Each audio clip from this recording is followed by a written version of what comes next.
কোরবানির মতো একটি আমল, যে আমলটি আমাদের দেশে মানুষ পরিমাণে ইসলামের যেসব কাজগুলো সবচেয়ে বেশি লোক করে সারা দেশে, তার ভিতরে একটা হলো এই কোরবানি।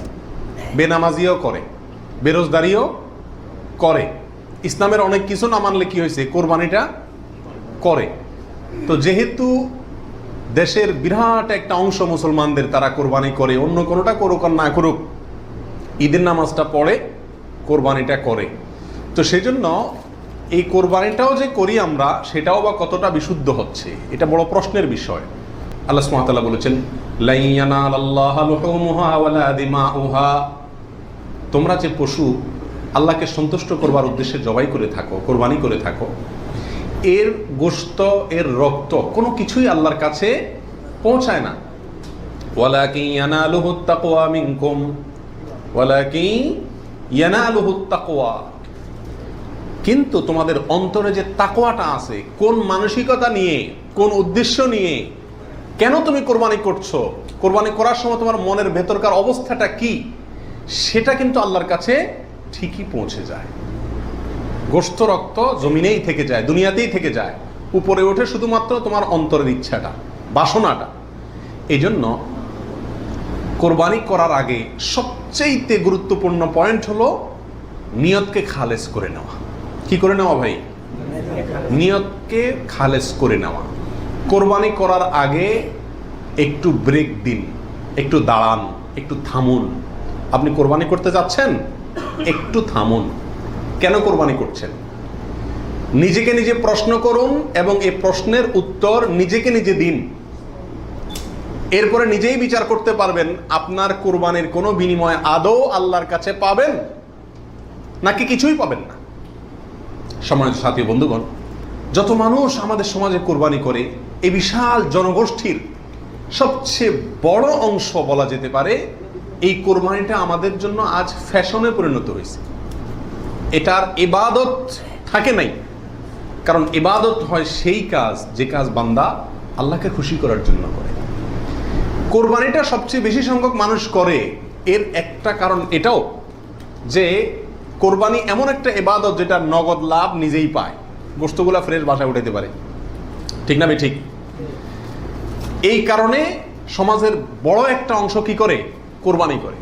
আবার অনেকে কোরবানি করে নিজের নেতাগিরি জাহির করার জন্য। নেতা সাহেব, এমপি সাহেব, মন্ত্রী সাহেব, ব্যবসায়ী সাহেব, অমুক সাহেব, তমুক সাহেব, 10টা গরু, 5টা গরু, সবচেয়ে বড় গরু। এই যে একটা প্রতিযোগিতা, এই প্রতিযোগিতাটা মনে হচ্ছে ভালো কাজের প্রতিযোগিতা, আসলে এটা হলো এক ধরনের বড়াই, মাতবরির প্রতিযোগিতা, নিজের প্রভাব প্রতিপত্তি, নাম সুনাম এগুলোকে প্রতিষ্ঠিত করার প্রতিযোগিতা, যেটা কি প্রশংসনীয় নাকি নিন্দনীয়? নিন্দনীয়। এই জন্য ভাইরা আমার, কোরবানি করার আগে প্রথম একটু থেমে নিজেকে প্রশ্ন করতে হবে, আমি কেন কোরবানি করছি? আমি কি মানুষকে দেখাবার জন্য করছি না আল্লাহকে সন্তুষ্ট করার জন্য করছি? এই বিষয়টি নিজেকে নিজে প্রশ্ন করে এর ইতিবাচক এবং সঠিক উত্তর বের করে আনতে হবে, তারপরে কোরবানির দিকে পদক্ষেপ নিতে হবে। আল্লাহ তাআলা আমাদের সবাইকে বিশুদ্ধ রূপে সঠিকভাবে কোরবানি করার তৌফিক দান করুন। কখন কিভাবে কোরবানি শুরু হয়েছিল? এই কোরবানি শুরু হয়েছিল সর্বপ্রথম ইব্রাহিম আলাইহিস সালাতু ওয়াস সালামের মাধ্যমে। আল্লাহ সুবহানাহু ওয়া তাআলা ইব্রাহিম আলাইহিস সালাতু ওয়াস সালামকে স্বপ্নের মাধ্যমে নির্দেশ করেছিলেন নিজের সন্তানকে জবাই করার জন্য। আর সন্তান জবাই করা, এই কঠিন নির্দেশটি আল্লাহ সুবহানাহু ওয়া তাআলা করেছেন ইব্রাহিম আলাইহিস সালাতু ওয়াস সালামকে।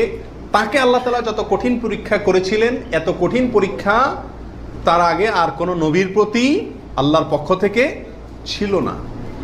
জীবনের পদে পদে পরীক্ষা। পরিবার সহ রেখে আসো মক্কায়, কেউ নাই সেখানে, কোনো আবাদি নাই, পাহাড়ি এলাকা, ছোট দুধের বাচ্চা সহকারে নিজের স্ত্রীকে রেখে চলে আসো। বাহ্যিকভাবে অযৌক্তিক নির্দেশ আল্লাহ সুবহানাহু ওয়া তাআলা, সেটাও তিনি মেনেছেন এবং পরীক্ষা পাশ করেছেন। আল্লাহ বলেছেন, ওয়া ইয ইবতালা ইব্রাহিম রাব্বুহু বিকালিমাতিন ফাআতাম্মাহুন। প্রতিটা পরীক্ষা তিনি কি করেছেন? পাশ করেছেন। তো কোরবানির প্রেক্ষাপট হলো সংক্ষেপে এই, অল্প কথায়, আল্লাহ সুবহানাহু ওয়া তাআলা ইব্রাহিম আলাইহিস সালামকে তার নিজের সন্তানকে আল্লাহ সন্তুষ্টির উদ্দেশ্যে জবাই করার জন্য, কোরবানি করার জন্য নির্দেশ করেছেন।